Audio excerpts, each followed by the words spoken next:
Bienvenidos a Crímenes Nocturnos.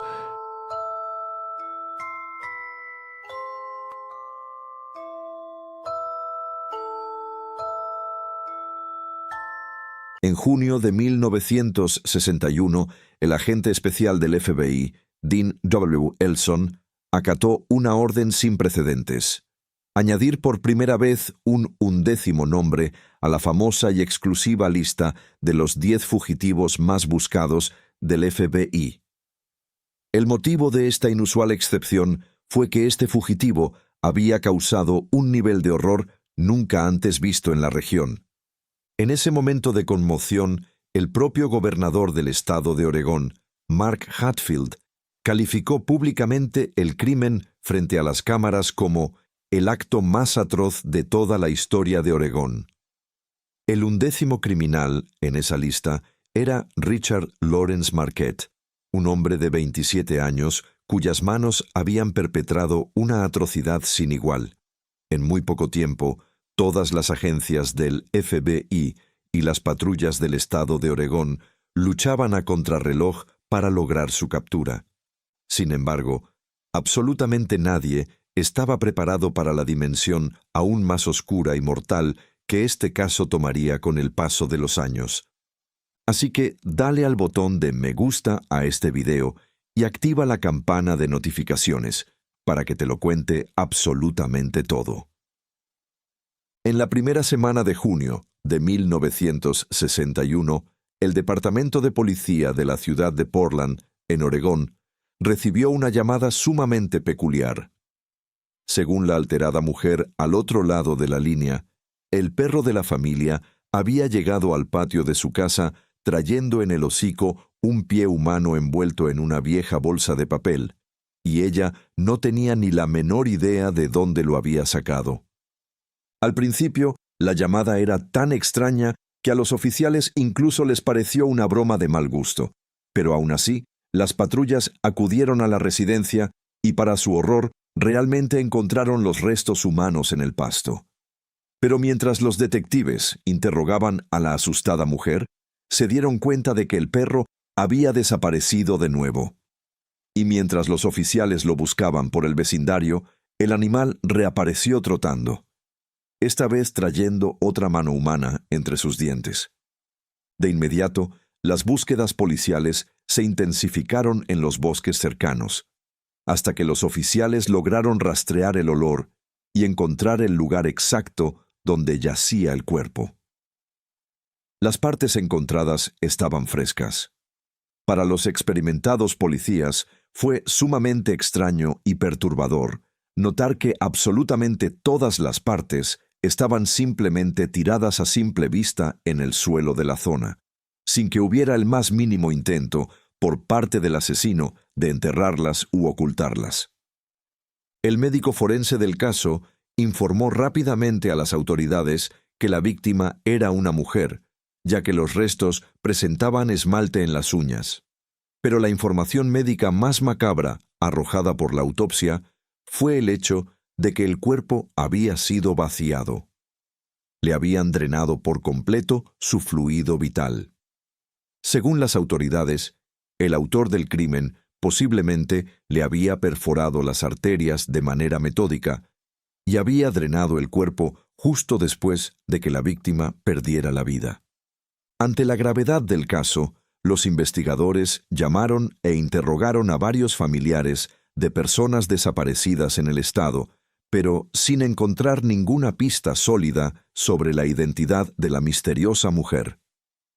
Inicialmente, el caso permanecería estancado y sin respuestas, hasta que una joven ama de casa llamada Joan Caudle, de 23 años de edad, fue dada oficialmente por desaparecida por su angustiado marido.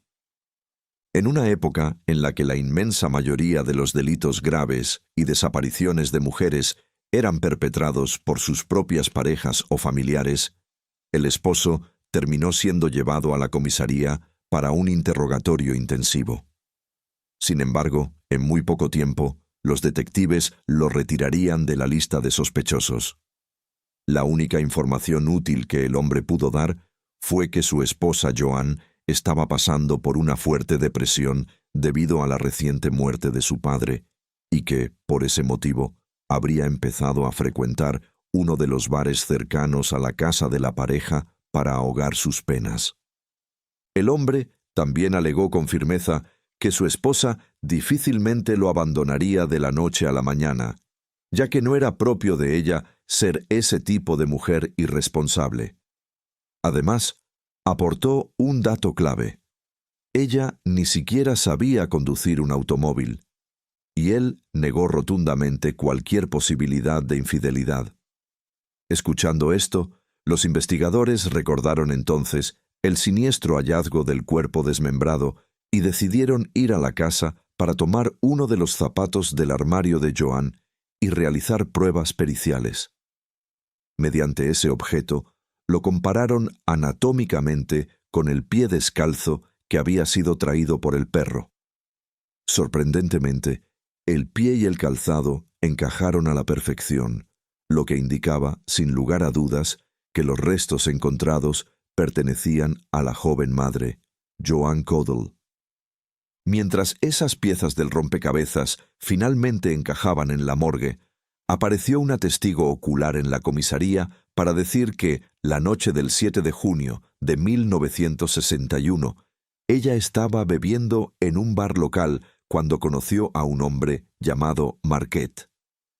La testigo lo describió a los detectives como un hombre guapo, elocuente y elegante. Pero, curiosamente, él había perdido todo el interés en ella cuando vio a otra mujer llegar sola al bar y acaparar por completo su atención. Según la testigo, al ver la foto, confirmó que la mujer que se fue con él era, sin duda alguna, Joan. Así, decididos a buscar a ese tal Marquette a como diera lugar, los oficiales terminaron rastreando y localizando su residencia. La casa del sujeto era prácticamente una choza vieja y abandonada, pero fue al romper la puerta y entrar cuando los investigadores se toparon con una dantesca serie de pruebas. Al abrir el refrigerador de la cocina, notaron que había varios trozos de carne envueltos metódicamente en papel de periódico. También se encontraron escondidas algunas prendas íntimas femeninas manchadas de sangre. Cuando todos estos horribles hallazgos se enviaron al laboratorio para su análisis, se descubrió que, entre los diversos restos cortados, lo único que faltaba en el rompecabezas era la cabeza de la víctima. Las pruebas científicas dieron la última confirmación. Los restos en el refrigerador y los encontrados en el bosque por el perro pertenecían, de hecho, a Joan. En poco tiempo se inició una cacería humana masiva en contra del hombre, identificado formalmente como Richard Lawrence Marquette. Ante su peligrosidad, el FBI lo incluyó de emergencia en su lista de los 10 más buscados, creando la excepción para que ocupara el puesto número 11. Finalmente, la cacería dio frutos. Richard fue acorralado y detenido por agentes federales mientras trabajaba tranquilamente. Al parecer, tras cometer el crimen, pasó 3 largas semanas huyendo en autobuses hacia el oeste de los Estados Unidos e intentando cruzar a México, siendo su última parada la ciudad de Santa María, en California. Allí, intentando pasar desapercibido, Richard había encontrado un trabajo temporal en un taller de muebles usados, donde reparaba maderas viejas. Al sentir las esposas en sus muñecas, asombrosamente dijo sentirse aliviado, pues sabía muy bien que los federales del FBI terminarían encontrándolo tarde o temprano. Antes de ser llevado a la sala para ser interrogado, la revisión de sus antecedentes penales fue un maná de información para los investigadores. Descubrieron que en junio de 1956, Richard ya había sido arrestado por un violento intento de agresión contra una mujer y al año siguiente había sumado otro arresto por robar en una gasolinera. Era un delincuente en escalada.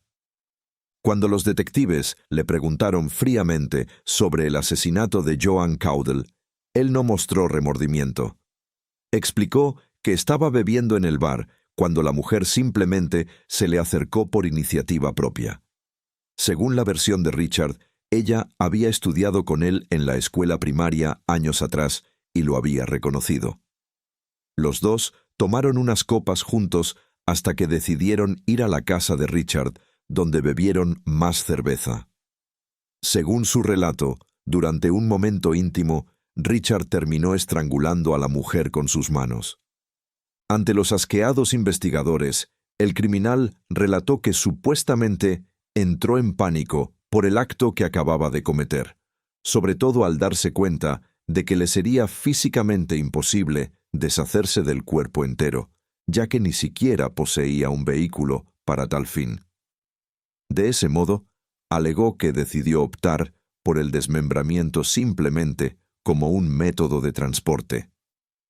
Aunque esta fría historia de pánico logístico no fue considerada verídica en absoluto por los perfiladores, la Fiscalía del Estado de Oregón solicitó agresivamente una acusación adicional por violencia, al alegar con pruebas que las relaciones entre ambos no habían sido consentidas antes de que él le quitara la vida.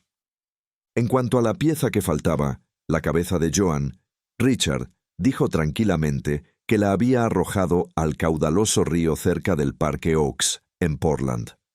Posteriormente, los restos fueron encontrados arrastrados por la corriente cerca de una casa a orillas del río.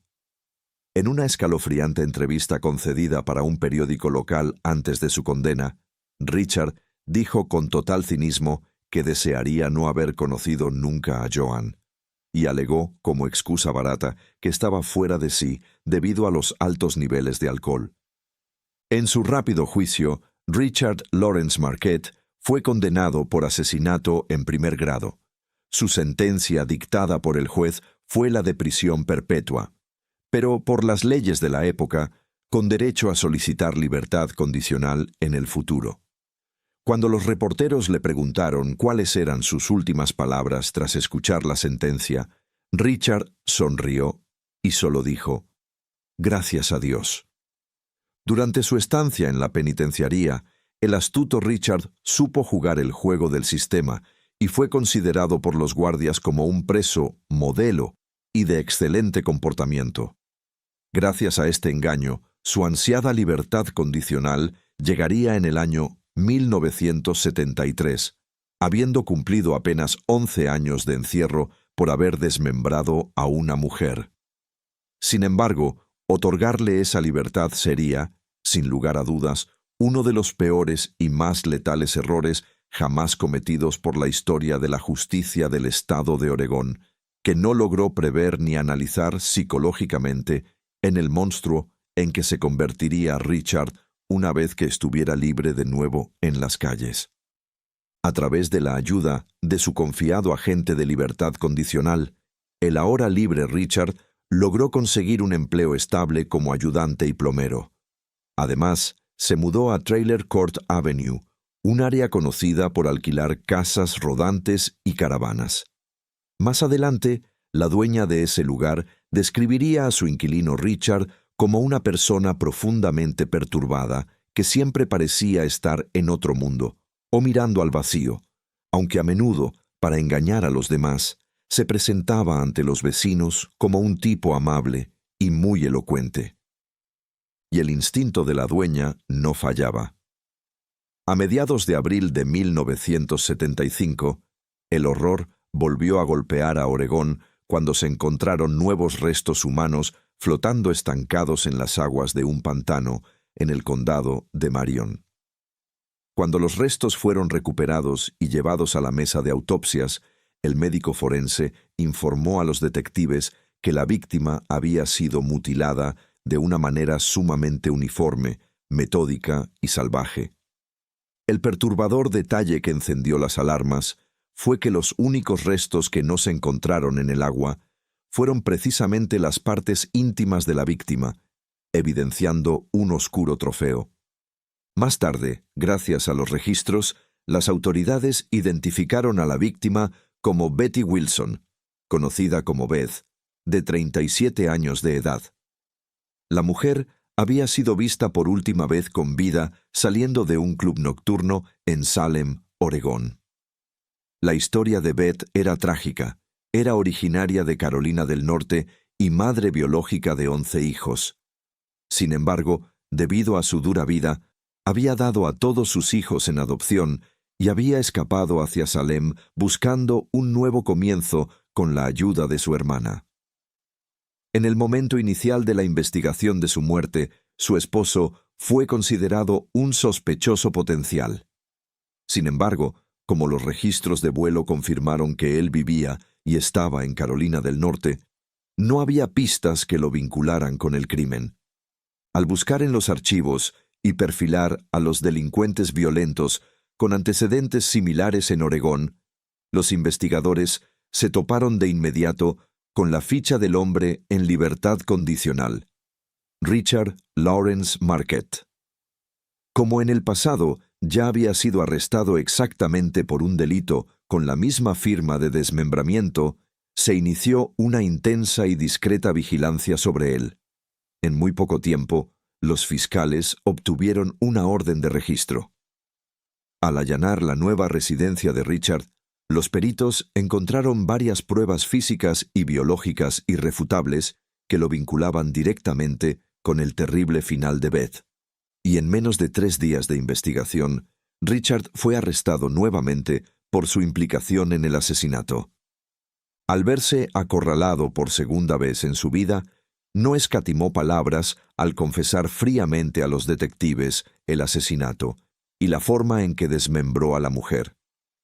Según el relato de Richard, la había conocido en un bar y usando su encanto, la había llevado a su casa rodante, donde mantuvieron relaciones. Sin embargo, durante el acto, sus impulsos oscuros se apoderaron de él y terminó estrangulando a la mujer hasta quitarle la vida. Pero esta vez había un detalle crucial que destruía su antigua excusa. A diferencia del viejo caso de Joan Caudle en 1961, en el que él alegó que tuvo que desmembrarla solo porque no tenía un vehículo para llevarse el cuerpo. En el caso reciente de Beth Wilson, Richard sí poseía una camioneta propia que funcionaba perfectamente y que podría haberse usado muy fácilmente para trasladar y deshacerse del cuerpo entero. Pero aun teniendo esa opción, él optó deliberadamente por desmembrar brutalmente a la víctima. Esta característica perversa fue inmensamente útil para los fiscales en el juicio, ya que destruyó su coartada de la necesidad y demostró ante el jurado el verdadero y oscuro comportamiento sádico y visceral del criminal.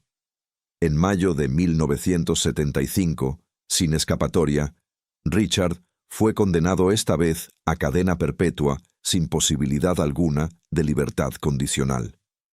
Luego, fue enviado directamente y de por vida a la Penitenciaría Estatal de Oregón.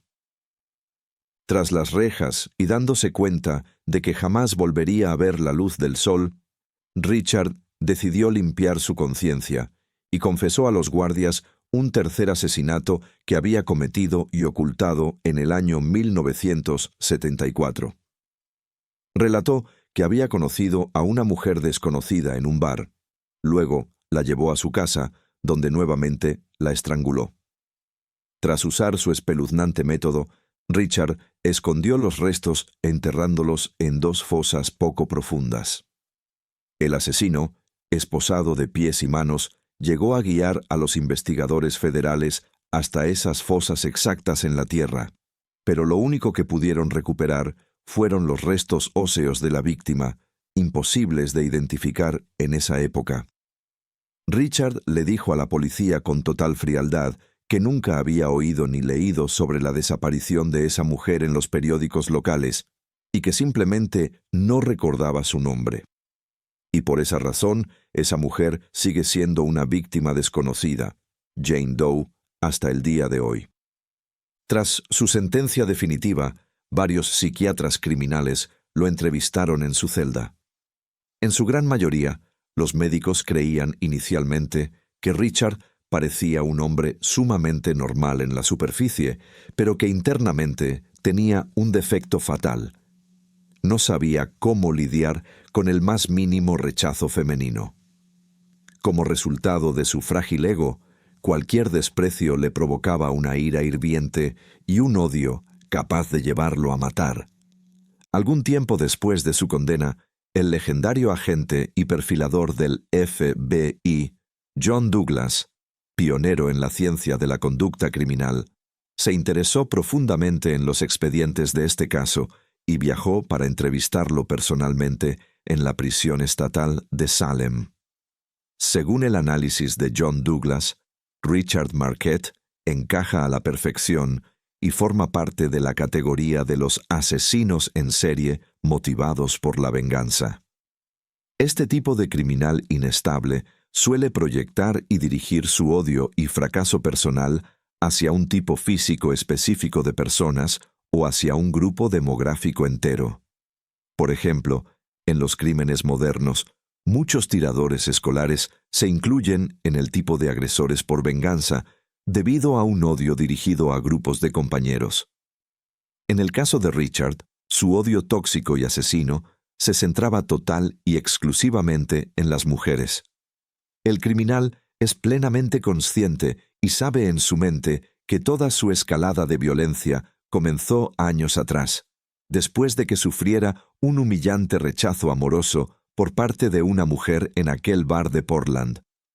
Tras ese simple suceso que lastimó su ego, él se convenció paranoicamente de que todas las mujeres lo rechazarían siempre y decidió entonces castigarlas y ejecutarlas como represalia.